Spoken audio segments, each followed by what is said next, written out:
मंडी संसदीय सीट से कांग्रेस प्रत्याशी विक्रमादित्य सिंह ने कंगना रनौत पर तीखा जुबानी हमला बोला है। विक्रमादित्य सिंह ने कहा है कि कंगना को न इतिहास की जानकारी है न किसी तर्क की। कंगना रनौत को मोदी जाप को छोड़कर मंडी के लिए अपने विजन को बताना चाहिए। विक्रमादित्य सिंह ने कंगना को खुली बहस की चुनौती दी है।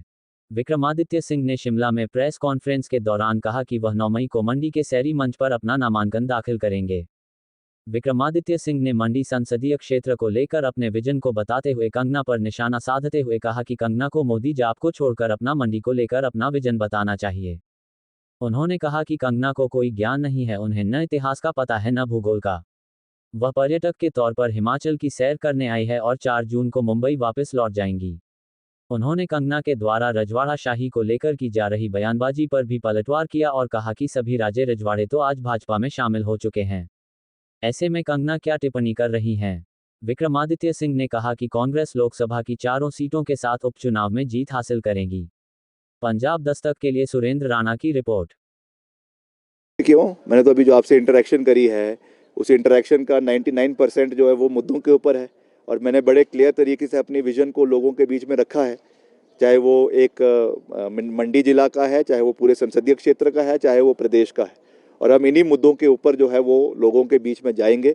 अब अगर कोई अमर्यादित भाषा इस्तेमाल कर रहा है और ख़ास करके बॉम्बे से आकर कर रहा है तो उसके बारे में मैं क्या कह सकता हूँ। मैं उनको नमस्कार ही कहता हूँ और वो ऐसे भी सैलानी है, टूरिस्ट है, अभी कुछ समय के लिए यहाँ पर आए हैं, चुनावों के समय में आए हैं, मौसम अच्छा है और अलग अलग जगहों में जा रहे हैं। जब चुनाव ख़त्म हो जाएंगे तो ये वापस मुंबई चले जाएंगे। मंडी संसदीय क्षेत्र में कांग्रेस के जो नेता थे उनकी सरकार से अनदेखी को लेकर नाराजगी थी, जैसा कि कांग्रेस प्रदेश अध्यक्ष ने भी पहले कहा, तो उसको किस तरह से पाट रहे हैं? क्या हो गया है उनके साथ? नहीं, सब ठीक है। विक्रमादित्य सिंह मैदान में उतर गया है और सब लोगों का आशीर्वाद, सबका समर्थन, सबका प्यार लेकर हम आगे बढ़ रहे हैं। अगर कोई कमी पेशी भी रह गई होगी तो उसको भी आने वाले समय में पूरा कर लिया जाएगा।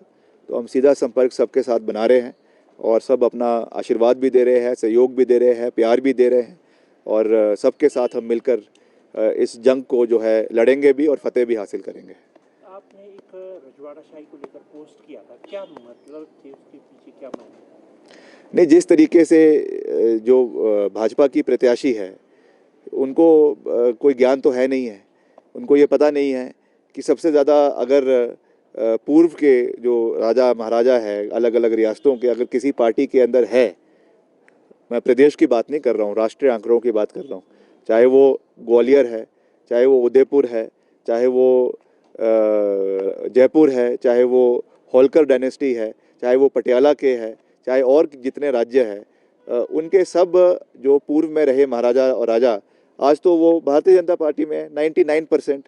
तो वो किस आंकड़ों की बात कर रही हैं और कहाँ जाकर, हमारे घर में जाकर, रामपुर में जाकर, रामपुर बुशहर में जाकर रजवाड़ा शाही की बात कर रहे हैं, ये बहुत दुर्भाग्यपूर्ण है। मगर जैसा मैंने कहा कि मैं उनका बहुत मान सम्मान करता हूँ और वो हिमाचल का नाम उन्होंने बॉलीवुड जगत में रोशन ज़रूर किया है, उसमें कोई दो राय नहीं है, मगर उनको ना इतिहास के बारे में कोई जानकारी है, ना हिमाचल की भौगोलिक परिस्थिति के बारे में कोई जानकारी है, ना तर्क के बारे में उनको कुछ पता है, ना आंकड़ों के बारे में कुछ पता है। जो भी उनके स्क्रिप्ट राइटर उनको भाषण दे देते हैं उसको जाकर वो मंच पे पढ़ लेते हैं और उसके आगे अगर कोई प्रश्न उनको पूछ ले तो जवाब देना जो है वो मुश्किल हो जाता है। आज ननखड़ी में थे तो उन्होंने वहाँ पर आरोप लगाया कि, फिर से उसको दोहरा रहा हूँ, हम एक मैंडेट के साथ, एक विजन के साथ और एक कमिटेड तरीके से, कमिटेड लीडरशिप के साथ आज आपके साथ इंटरेक्ट कर रहे हैं। मैं फिर से कंगना रनौत जी को ये निवेदन करूंगा कि मंडी के शहरी मंच पर आकर आप हमारे साथ ओपन डिबेट करें। मैं अपना विजन बताऊंगा, हमने क्या काम किए हैं, आपदा के समय में हमने कितना सहयोग वहाँ के लोगों का दिया है। करीबन 13 करोड़ रुपए आपदा के दौरान मंडी जिला के अंदर आपके प्रभावित परिवारों को मुख्यमंत्री ने दिया। हमने केंद्र मंत्रियों के साथ, आदरणीय नितिन गडकरी के साथ, आदरणीय हमारे जो ग्रामीण सड़क मंत्री हैं उनके साथ हमने तालमेल बनाकर अतिरिक्त हिमाचल के लिए 150 करोड़ रुपए मैं लेकर आया और उसके साथ साथ मेरे कार्यकाल में 15 महीने के हमारे कार्यकाल में 3500 करोड़ रुपए के सड़कों के निर्माण कार्य और अपग्रेडेशन का कार्य हमने प्रदेश के अंदर करवाया है। तो ये सब चीज़ें हम लोगों के बीच में रखेंगे और आने वाले समय का विजन भी लोगों के बीच में रखेंगे। मैं फिर से जो हमारी कैंडिडेट है उनसे निवेदन करना चाहूँगा, एक हेल्दी डेमोक्रेसी है, लोकतंत्र है, तो लोकतंत्र में उनको आना चाहिए और डिबेट करनी चाहिए ताकि जनता को यह पता चले कि भाजपा के प्रत्याशी का क्या विजन है, कांग्रेस के प्रत्याशी का क्या विजन है। क्योंकि जहाँ पर भी वो जाती हैं उनका एक ही एजेंडा है, मोदी जाप करती रहती है सुबह से शाम तक, मोदी मोदी मोदी मोदी मोदी मोदी।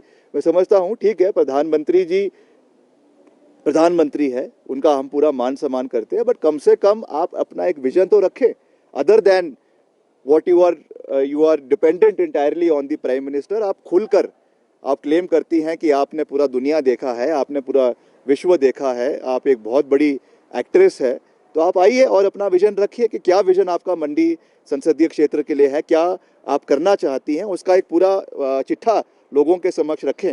मैं समझता हूं कि उस चीज़ को लोग अप्रिशिएट करेंगे, यूथ अप्रिशिएट करेगा, कर्मचारी अप्रिशिएट करेंगे, महिलाएं अप्रिशिएट करेगी और फिर डिसाइड करे, मंडी संसदीय क्षेत्र की जनता डिसाइड करेगी कि उनको किसको कौन वो अपना नेतृत्व किसको जो है उस क्षेत्र से चाहती है। तो इस तरीके से हमको मैं समझता हूं कि आगे बढ़ने की आवश्यकता है। और अभी मेरा फर्स्ट लेग का कार्यक्रम जो है मैं समझता हूं कि अच्छा रहा है, सक्सेसफुल रहा है और अगले कल से हमारा दूसरा लेग का कार्यक्रम शुरू हो रहा है जिसमें 4-5 कॉन्स्टिट्यूंसी हम कुल्लू जिला की करेंगे।